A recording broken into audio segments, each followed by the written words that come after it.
क्या शंकराचार्य को भी अपनी पहचान साबित करनी पड़ती है?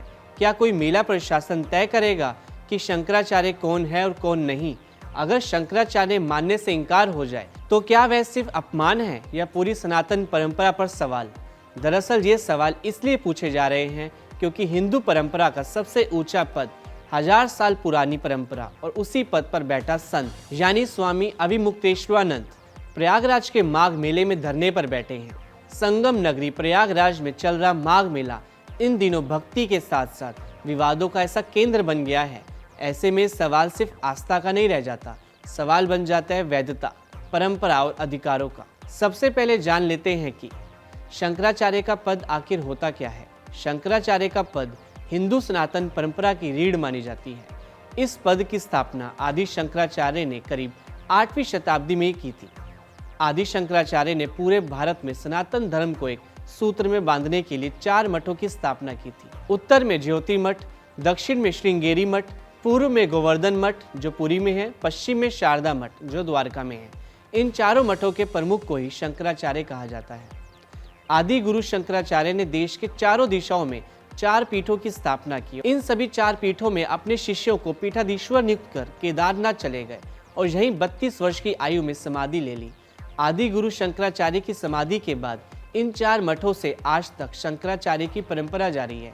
इन 4 मठों में शंकराचार्य के चयन के लिए एक लंबी और काफी जटिल प्रक्रिया अपनाई जाती है। शंकराचार्य का काम सिर्फ पूजा पाठ या प्रवचन देना नहीं होता, वह वेदांत दर्शन, खासकर अद्वैत वेदांत के सर्वोच्च आचार्य माने जाते हैं। शंकराचार्य बनने के लिए ब्राह्मण कुल में जन्म और सन्यासी होना जरूरी है। एक सन्यासी को शंकराचार्य बनने के लिए गृहस्थ जीवन का त्याग, मुंडन, पिंडदान और रुद्रांश को धारण करना बहुत ही अहम हिस्सा है। शंकराचार्य की पदवी पर आसीन होने वाले सन्यासी चारों वेदों और 6 वेदांगों का ज्ञाता होना चाहिए, साथ ही तन मन से पवित्र होना जरूरी है। अब विवादों में आए स्वामी अविमुक्तेश्वरानंद सरस्वती के बारे में जान लेते हैं, जो खुद को ज्योति मठ का शंकराचार्य बताते हैं। उनका दावा है कि उन्हें गुरु शिष्य परंपरा के तहत शंकराचार्य बनाया गया। उनका मूल नाम उमा शंकर उपाध्याय है।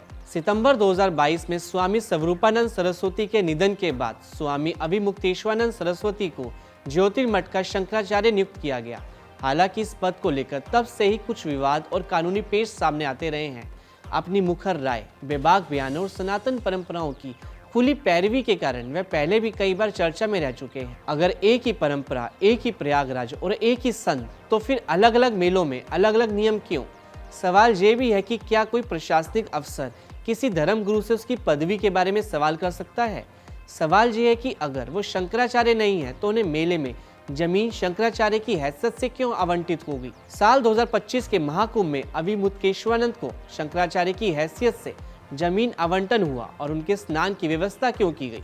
सवाल ये भी है कि क्या शंकराचार्य जैसे पद पर स्पष्ट और सर्वमान्य व्यवस्था होनी चाहिए? इस बीच ये भी जान लेते हैं कि शंकराचार्य का काम आखिर होता क्या है। पहला, शंकराचार्य की व्याख्या को करोड़ों श्रद्धालु अंतिम सत्य मानते हैं। धर्म, परंपरा, कर्म कांड और शास्त्रों पर उनकी बात को चुनौती देना आसान नहीं होता। दूसरा, शंकराचार्य किसी पद पर बैठे अधिकारी नहीं, लेकिन उनकी नैतिक हैसियत काफी सम्मानजनक मानी जाती है। चौथा, शंकराचार्य का पद 1000 साल पुरानी परंपरा से जुड़ा है, इसलिए जो भी इस पद पर बैठता है उसकी वैधता अपने आप में बहुत बड़ा मुद्दा बन जाती है। अब देखना काफी दिलचस्प होगा कि विवाद कब तक शांत होता है।